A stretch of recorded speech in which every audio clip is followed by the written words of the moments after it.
Ceci dit, je voudrais vous donner ici le premier bilan que nous avons. C'est que l'attaque a causé 11 morts, dont une femme.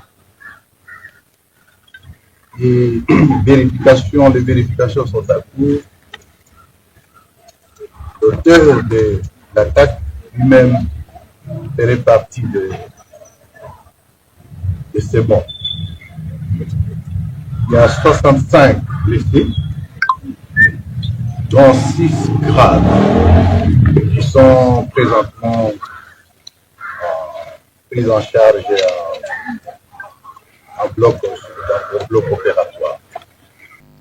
Izo drone rero nibwo abasirikare bari batunze abayobozi bahise bazibona barazirasa ariko mu gihe cyo kuzirasa abandi basirikare harimo abagore babiri ndetse n'abagabo baje bitwaje amapombe ndetse n'imbunda bahita barasa bateramo n'ayo mapombe. Abasivili rwose M23 imaze gutangaza mu buryo bweruye ko iki gitero cyahitanye ubuzima bwa benshi mu mujyi wa Bukavu cyakozwe n'ingabo za FARDC nabo bafatanyije barimo Wazalendo, abarundi n'abandi batandukanye. Hanyuma mu bitangazamakuru bya Kongo bitandukanye n'amagambo yanditswe na Tshisekedi kuri rubuga rwa X, igitero bagishinja ingabo z'amahanga ziri ku butaka bwa Kongo mu buryo butemewe. Ingabo z'amahanga ziri ku butaka bwa Kongo mu buryo butemewe.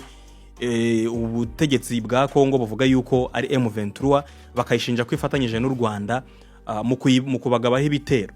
Gusa mu itangazo Tshisekedi yasohoye ntiyavuze izina ry'igihugu, usibye ko mu itangazamakuru byo muri Kongo bari kuvuga u Rwanda. Hanyuma ku ruhande rwa M23 bo bakavuga yuko igitero cyagabwe na FARDC, bakanavuga yuko ibikoresho byakoreshejwe ari by'ingabo z'u Burundi. Nkuko abitangaje mu kiganiro agiranye n'itangazamakuru nyuma yuko ubu bwicanyi bubereye mu mujyi wa Bukavu, Corneille Nangaa mu ijambo rye amaze gutangaza yuko mu mibare bakoze ya mbere yibanze mu ibarura bakoze mu kugenzura abarashweho cyangwa se abatewe ibi bisasu, basanze abantu 11 aribo bahitanwe n'ibi bisasu.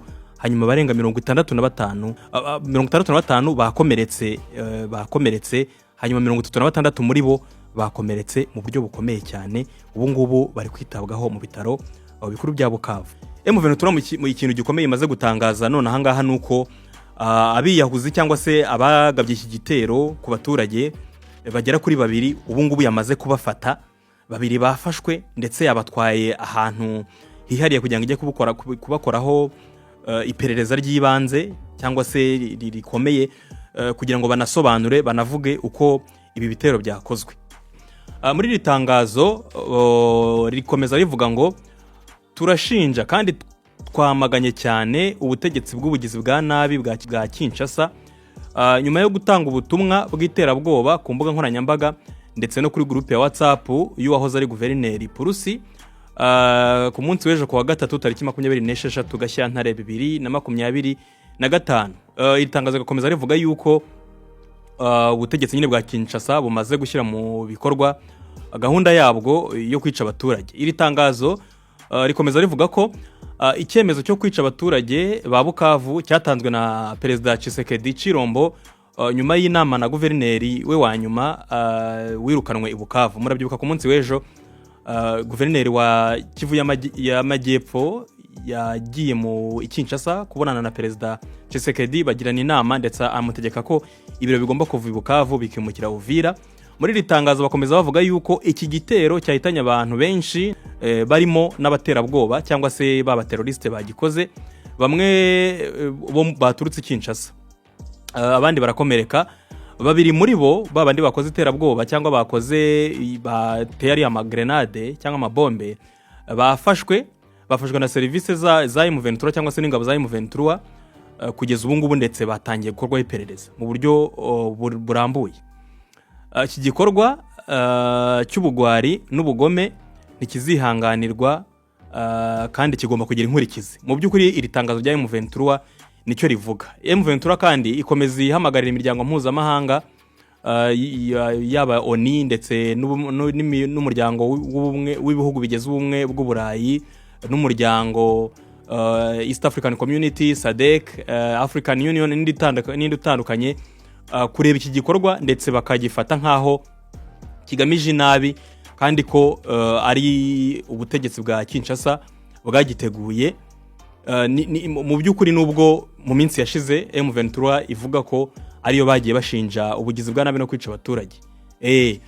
M23 yumvikanisha ko uko byagenda kose iki gikorwa cyabaye mu mujyi wa Bukavu hagomba gukurikiraho ingaruka. Hari ingaruka zigomba kuba ku bantu bagiteguye. Mbere yuko wenda ngera ku magambo Perezida Tshisekedi wa Kongo atangaje na ubwe biciye ku rukuta rwa presidence ya Kongo ku rubuga X, nabo bamaze gutangaza yuko nyine perezida yifatanyije n'abaturage n'ibindi bitandukanye yatangaje.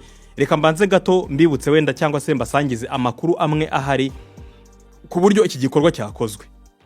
Nshingiye ku kiganiro Gentil Gedeon mugenzi wanjye yagiranye n'umunyamakuru we abafatanya uri mu mujyi wa Bukavu, iki gitero cyangwa amagarenade yatewe mu baturage nyuma yuko hari bamaze kuba kandi kantu kabaye nk'ikimenyetso cyateguzaga ko hagiye kuba ibintu bidasanzwe. Mu by'ukuri aho abaturage bari bateraniye barengaga 10,000 nkuko nababwiye mu nkuru yatambutse, bari benshi cyane ndetse ubona ko banafite ibyapa biriho ubutumwa bugaragaza ko abaturage bashyigikiye M23, abandi berekana ko bashyigikiye Corneille Nangaa, abandi barafite ibyapa bigaragaza ko bashyigikiye Bisimwa nk'umwe mu bagize M23 bavuka mu mujyi wa Bukavu. Mbere yuko ibi bisasu biterwa mu kirere habanje ngo kuza drone. Na makuru Gentil Gedeon yakoye ku munyamakuru we, habanje kuza drone zari zigabye igitero. Hari drone ntoya ubundi zitwara ibisasu ku buryo ushobora kugera ahantu bayohereje ikabinaga hasi bikica uwo bazoherejeho. Habanje kuza izo drone ng'ingabo za M23 zita zizirasira mu kirere. Zimaze kuzirasira mu kirere ngo hacemo nk'amasegonda 30, noneho ibyo bisasu abaturage bari bambaye civile ngo bari bafite bahita babinaga mu baturage. Hanyuma nibwo mwabonye ari amavideo n'abantu bagwiriranye abandi barapfa. Ariko nanone abayobozi ba M23 na AFC barimo Bisimwa ndetse na General Byamungu, Corneille Nangaa bahise birukanswa babajyana mu modoka zabo zari zirinda umutekano, ndetse bamwe muri bo bagenda mu zidatoborwa n'amasasu bahise babihutisha bazibashyiramo barabatwara babajyana ahantu ibitangazamakuru ritigeze rimenya. Mu by'ukuri mu butumwa Bertrand Bisimwa yari yanditse kuri X mbere yuko iritangazo rya M23 isohoka, yari yanditse avuga yuko iki gitero cyagabwe ku baturage ubundi wo cyari kigamije gutwara ubuzima bwe ngo yari Corneille Nangaa, niko Bisimwa avuga. Ndetse bakaba bavuga yuko ari Tshisekedi wari wohereje abarwanyi be cyangwa ingabo ze kugira ngo zirangize uyu mugabo usa naho yazengereje Kongo muri iyi minsi mu bibazo irimo. Izo drone rero nibwo abasirikare bari batunze abayobozi bahise bazibona barazirasa. Ariko mu gihe cyo kuzirasa abandi harimo abagore babiri ndetse n'abagabo baje bitwaje amapombe ndetse n'imbunda bahita barasa bateramo n'ayo mapombe. Abasivili rwose twakita abazabemo. Nibwo barace abaturage 8 bahise basiga ubuzima, icyenda barakomereka. Ariko haracyari n'abandi baryamye hasi bakiri gutabarwa, turamenya niba nabo babashizemo umwuka cyangwa hari ibindi bibazo bidasanzwe bagize. Urumva twakwiye imitwaro turukana ko tuhava. Mu by'ukuri ni ibintu bitari byoroshye ku buryo bukomeye. Izo drone se uvuze zaje abantu bazireba, byari ibintu bicaho byihuta, zaje zishoreranye, wabibona gute? Ubundi ukuntu byabaye ni nk'uko urushinge rw'isaha rugenda. Ntabwo wavuga ngo wazibonaga n'amaso, ahubwo twebwe icyo twabonye nuko twabonye bari barinze Nangaa ndetse n'abandi bayobozi bahise barasa. Barasiye rimwe mu kirere tubagire utatubwira ko ari drone ziraswe.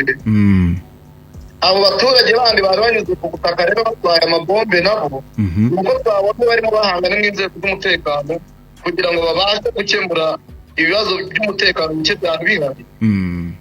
Ariko already barashimira bo bamaze gutera bombe bamaze kwica n'abo bantu mubwira. ariko nabo byarangiye abo basivili wisa abasivili bari bafite ibibombe barashwe nabo.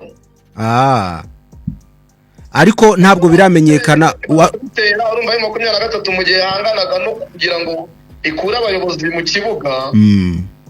Abandi bahise babitera, bakimara kubitera urumva bari inyuma bahise babarasa. Mwabwiwe waruvuze ngo bashaka kuba ari abawazarendo, kuki ari bo mwaketse? Impamvu naketse abawazarendo nuko kuwa gatandatu ubundi bari barashe abaturage bagiramo n'umusirikare wa M23 barasa. Ikindi kandi bari bagiye batanga ubutumwa butandukanye, amatarate bavuga yuko nanga bazamuhitana, babwira Bertrand kimwe ko bazamurasa. Bakababwira ati umuntu uzitana iriya nama wese azahava n'umurambo. Icyo rero nicyo gituma tuvuga yuko ari abawazarendo. Perezida wa Kongo Felix Antoine Tshisekedi Chilombo nawe hari ibyo yatangaje, hari ibyo yavuze agaragaza yuko mu by'ukuri ubuyobozi bwe bwa Kongo arangaje imbere bubabajwe cyane n'urupfu rwa bene gihugu bagenzi be nyuma yiturika cyangwa se nyuma y'igikorwa cy'ubwiyahuzi cyabereye mu mujyi wa Bukavu, ahabereye inama avuga ko ari y'agahato kuri Place de l'Independance. Ni ukuvuga ngo mu byo Presidence ya Kongo yanditse, yari Presidence bivuze Tshisekedi, bavuga yuko iri turika cyangwa se ibi bisasu byatewe aha hantu habereye inama mu buryo bw'agahato. Ni ukuvuga ngo bo ubuyobozi bwa Kongo buvuga yuko abaturage bazanywe muri iyi nama ku gahato, ko nta muturage wari wifuje kuyizamo wo muri iyi ntara ya Kivu y'Amajyepfo. Hanyuma Perezida Tshisekedi akomeza agaragaza ko yifatanyije n'abagizweho ingaruka n'ibi bisasu, akanihanganisha byimazeyo imiryango yaburiye abavandimwe muri iki gitero, kandi akagaragaza ko yifatanyije n'abapfuye ndetse n'abarokotse iki gitero. Perezida Tshisekedi yamaganye byimazeyo iki gikorwa cy'iterabwoba, akavuga ko cyakozwe n'ingabo z'amahanga ziri muri Kongo mu buryo butemewe. Ni ukuvuga ngo Tshisekedi muri iri tangazo yavuze yuko abagabye iki gitero ari ingabo z'amahanga, ariko ntabwo yigeze avuga izina.